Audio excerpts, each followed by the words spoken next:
বিষ্ণু ইসা ইসলাম রমাদান কিংবা রমাদানের বাইরে 11 রাকাতের বেশি পড়তেন না, সেক্ষেত্রে 8 রাকাত পড়তেন। তিনি তারাবি বলেন বা কিয়ামুল লাইল বলেন, যেটাই বলেন, আর বাকি 3 রাকাত ছিল বেতের পড়তেন। পরবর্তীতে ওমরে ফারুকের সময় উনি সাহাবীদেরকে বিচ্ছিন্ন হয়ে রাত্রিবেলা মসজিদে নামাজ পড়তে দেখে একত্রিত করলেন। তখন থেকে 20 রাকাত চালু হলো। মসজিদে নববীতে, মসজিদুল হারামে আজও 20 রাকাত হয়। আমি আল আজহার ইউনিভার্সিটি থেকে ব্যাচেলর করেছি, সেখানেও 20 রাকাত হয়। তো যেহেতু এটা ইবাদতের মাস, যত বেশি ইবাদত করা যায় ততই ভালো। সাহাবারা 20 রাকাত করেছেন। সাহাবারা তো আমাদের চেয়ে ইসলামকে ভালো বুঝেছেন। মসজিদুল হারাম, মসজিদ নববীতে আজও 20 রাকাত হয়। মানুষদেরকে যত বেশি সুযোগ দেওয়া যায় এবং 20 রাকাত হওয়াটাই ভালো। ফলে কারো যদি স্বাস্থ্য খারাপ লাগে সে চলে গেল বা কিছুক্ষণ বিশ্রাম নিয়ে আবার অংশগ্রহণ করলো। 8 রাকাত হলে যেটা হয়, খুব অল্প সময়ে শেষ হয়ে গেল, ফলে অনেকে হয়তো বঞ্চিত হতে পারে। 20 রাকাতই চালু থাক, যার যতটুকু সুযোগ হয় পড়বেন, ফ্লেক্সিবিলিটি আছে। 8 রাকাত 20 রাকাত, এখানে আমি বলেছিলাম সম্মানিত ভাইয়েরা, কোয়ান্টিটি ধর্তব্য না, মানে কয় রাকাত এটা বেশি গুরুত্বপূর্ণ না, গুরুত্বপূর্ণ কোয়ালিটি, কত ধীরস্থির ভাবে, কত স্মুথলি আপনি পড়ছেন। আলহামদুলিল্লাহ, আমি তো মালয়েশিয়াতে তারাবি পড়ি, কত চমৎকার ধীরস্থির ভাবে যে তারা পড়ে। মিশরে তারাবি পড়েছি, কত ধীরস্থির ভাবে পড়ে। হেরেম শরীফে কত ধীরস্থির ভাবে পড়ে। আপনারা দেশে 8 না 20 যারা আমার আলোচনা পছন্দ করেন, আমি তাদেরকে দাবির জায়গা থেকে বলবো, 8 না 20 তারা কেউ এ নিয়ে তর্ক করবেন না। আমার আলোচনা যারা পছন্দ করেন, ইসলামকে যারা পছন্দ করেন, তাদেরকে আমি বলবো, ইয়াং যুবক সমাজ যারা আছো, 8, 20 এগুলো আমি তোমাদের মুখে শুনতে চাই না। আমি শুনতে চাই যে কেন বাংলাদেশে এত দ্রুত তারাবি পড়া হয়, এ নিয়ে সবাই কথা বলেন, যে আমরা আস্তে আস্তে পড়বো। আমরা সারা বছর ব্যস্ত থাকি, রমাদানে একটু আমরা দাঁড়িয়ে আল্লাহর সামনে কতটুকু দাঁড়িয়ে থাকা যায় এই অভ্যাসটা আমরা করার চেষ্টা করব। কারো যদি শরীরের খুব বেশি না খুলে, আপনি পড়েন, 8 পড়েন, 12 পড়েন, আবার শেষ রাতে উঠে কিছু পড়েন, যার যতটুকু সুযোগ। এ নিয়ে বিতর্ক করার কোনো সুযোগ নেই। বিধর্মীদের সাথে ইফতার করা যাবে কিনা? জি, বিধর্মীদের সাথে ইফতার করা যাবে ইনশাআল্লাহ। বিধর্মীদের টাকা ইফতার করা যাবে কিনা? হ্যাঁ, বিধর্মীদের টাকা দিয়েও ইফতার করা যাবে। বিধর্মীদের অনেকের হাদিয়া বিষ্ণু ইসা ইসলাম গ্রহণ করেছেন। রোমের বাদশাহ হাদিয়া দিয়েছেন, বিষ্ণু গ্রহণ করেছেন। বিধর্মী ছিল মুকাউকিস, তখন ফারাও, তখনকার ফেরাউন, মিশরের বাদশাহ হাদিয়া দিয়েছেন, বিষ্ণু গ্রহণ করেছেন। এটা গ্রহণ করা জায়েজ আছে ইনশাআল্লাহ। আমার ভাইয়েরা অনেক প্রশ্ন করেছেন। শুধু বিসমিল্লাহির রহমানির রহিম বলে ইফতার করলে চলবে? হ্যাঁ, চলবে। আপনি খাবার শুরুতে বিসমিল্লাহ বলবেন। তবে আপনি বিষ্ণু ইসা ইসলাম খেজুর বা পানি দিয়ে ইফতারি করে বিষ্ণু পড়তেন, যাহাবা যামা ওয়াবতাল্লাতিল উরুক ওয়া সাবাতাল আজরু ইনশাআল্লাহ। সারাদিনের তৃষ্ণা দূর হয়ে গেল, আমার রগে শিরায় উপশিরায় সিক্ততা পৌঁছে গেল, ইনশাআল্লাহ আমাদের প্রতিদান আল্লাহর কাছে নিশ্চিত হলো। কত চমৎকার দোয়া! এই দোয়াটা আপনি পড়বেন ইফতারি করে। আরিফুর রহমান ভাই বলেছেন, নামাজে দ্রুত তেলাওয়াত হলে কি নামাজ হবে? নামাজটা আসলে সুন্নাতি তরিকায় হবে না, আর রুকু সেজদায় দেরি করলে নামাজই হবে না, আপনাকে সহ সেজদা দিতে হবে। তা'দিলুল আরকান, ধীরস্থির ভাবে। আমি সবসময় বলে থাকি যে নো রাশিং ইন সালাহ, সালাতে তাড়াহুড়ো নেই। নো হ্যাস্টিনেস ইন সালাহ, সালাতে তাড়াহুড়ো করা যাবে না। আপনি রিল্যাক্সের সাথে রুকু করবেন, পিঠটা সোজা হবে, স্ট্রেট ফরওয়ার্ড। রুকু থেকে দাঁড়িয়ে সোজা হয়ে দাঁড়ায় থাকবেন, আবার সেজদায় চলে যাবেন। আপনি 2 সেজদার মাঝখানে আপনি বসবেন, রিল্যাক্সের সাথে পড়তে হবে। বিশ্বনবীর সালাত ছিল রিল্যাক্সের সাথে, তাড়াহুড়ো করলে আসলে এটা সালাত হয় না। প্রশ্ন করেছেন ও ভি তালুকদার, হুজুর প্রেম করা যাবে কিনা? প্রেম করবেন আল্লাহর সাথে, প্রেম করবেন বিষ্ণু ইসা ইসলামের সাথে, কিন্তু কোনো গায়রে মাহরাম নারীর সাথে আসলে প্রেম করা যাবে না। বিবাহ বহির্ভূত সব সম্পর্ক হারাম হয়, বিয়ের মাধ্যমে সম্পর্ক অথবা মা মালাকাত আইমানুকুম, যদি দাসী। কিন্তু এটা প্রথাটা এখন নাই, বিষ্ণুর সময় ছিল, আবার ইমাম মাহদি আসলে, ঈসা আলাইহিস সালাম আসলে সেটা হবে। তো বিবাহ বহির্ভূত সব সম্পর্ক ইসলাম এগুলো হারাম করেছে, আর হারামে কোনো বরকত নেই, আলটিমেটলি এটা গজব নিয়ে আসবে। রোজা রেখে কাউকে রক্ত দেওয়া যাবে কি? আমি বলেছিলাম যে 1 কাপ, কাপিং পরিমাণ, সিঙ্গা লাগালে যে রক্ত, চায়ের কাপে 1 কাপ পরিমাণ রক্ত বেরোলে রোজা ভেঙে যাবে।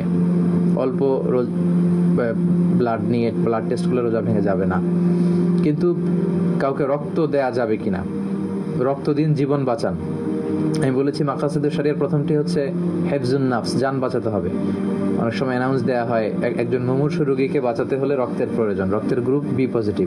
তখন আপনি কি করবেন? আপনার বি পজিটিভ হলে দেওয়ার সুযোগ থাকলে অবশ্যই দিবেন, কারণ জীবন বাঁচাতে হবে। কিন্তু আপনার রোজাটা ভেঙে গেল, আপনি পরবর্তীতে একটা রোজা কাজা করবেন, আপনি ইনশাল্লাহ অনেক সওয়াব পেয়ে যাবেন ইনশাল্লাহ। আমার সাথে দেখা করতে চায়। এই তো দেখা হচ্ছে আমাদের অনলাইনে। এই আমাদের এই দেখাগুলো, অনলাইনের দেখাগুলো, বসাগুলোকে আমাদের এই ভালোবাসা শুধু যেন হয় আল্লাহর জন্য। আরেক ভাই প্রশ্ন করেছেন, নারী, পুরুষ এবং নারীর নামাজ কি একরকম? আসলে স্বল্প সময়ের লাইভে এত কথার উত্তর দেওয়া যায় না। আমরা কয় মিনিট লাইভ করলাম?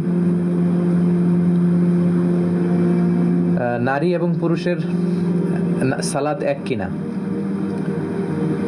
এ বিষয়ে আবহমান কাল থেকে দুইটি মতামত মুসলিম বিশ্বে প্রচলিত হয়ে আসছে। একটি মত হচ্ছে নারী পুরুষের সালাত একরকম, কারণ বিষ্ণু বলেছেন সল্লু কামা রাআইতুমুনি উসাল্লি, তোমরা আমাকে যেমনি সালাত পড়তে দেখো তোমরাও তেমনি সালাত পড়ো, আমার মতো পড়ো।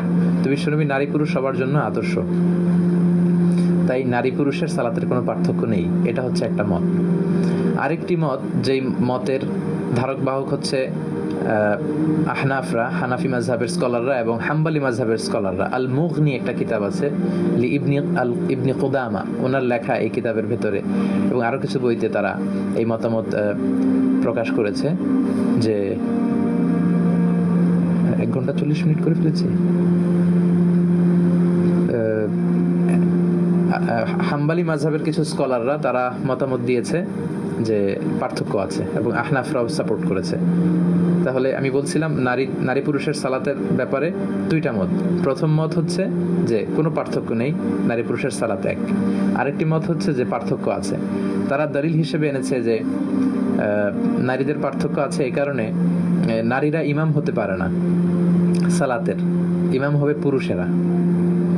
কোনো কারণে যদি নারীরা ইমাম হয়ও পুরুষ পেছনে থাকতে পারবে না, শুধু নারীদের নামাজে নারীরা ইমাম হতে পারবে in case of emergency. Umm Salama, Aisha রাদিয়াল্লাহু আনহা, বিশ্বনবীর স্ত্রীরা মাঝে মাঝে জোহরের সালাতে, আসরের সালাতে ইমামতি করেছেন।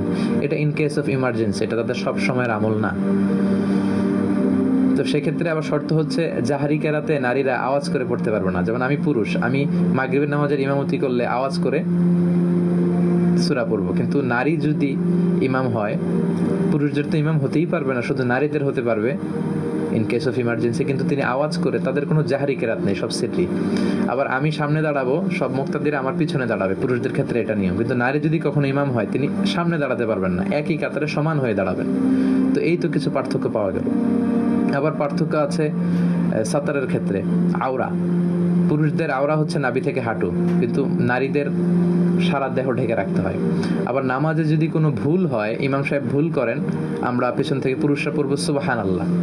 নারীরা যদি জামাতে থাকে তারা কিন্তু সুবহানাল্লাহ বলতে পারবে না, তারা হাততালি দিবে, তারা বুকে হাত বেঁধে এরকম হাততালি দিবে। হাদিসে এসেছে যে আত-তাসবিহু লির-রিজাল ওয়া তাসফিকু লিন-নিসা, নামাজে কোনো সমস্যা হলে ফালিউসাব্বিহুর রিজাল ওয়া লিউসাফফিকুন নিসা, পুরুষরা সুবহানাল্লাহ বলবে। আমরা বাংলাদেশে আল্লাহু আকবার বলে লোকমা দেই, আল্লাহু আকবার বলে ফেলি।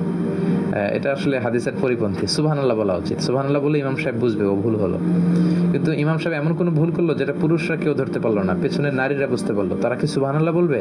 না, তাদের আওয়াজটাও কিন্তু আওরা, পর্দা। এজন্য তারা হাত বেঁধে আছে এভাবে, সবাই মিলে হাততালি দিলে এভাবে সবাই, ইমাম সাহেব বুঝতে পারবে ও তাহলে কোনো ভুল হয়েছে, তিনি শুধরে নেবেন। এই তো আরেকটা পার্থক্য পাওয়া গেল।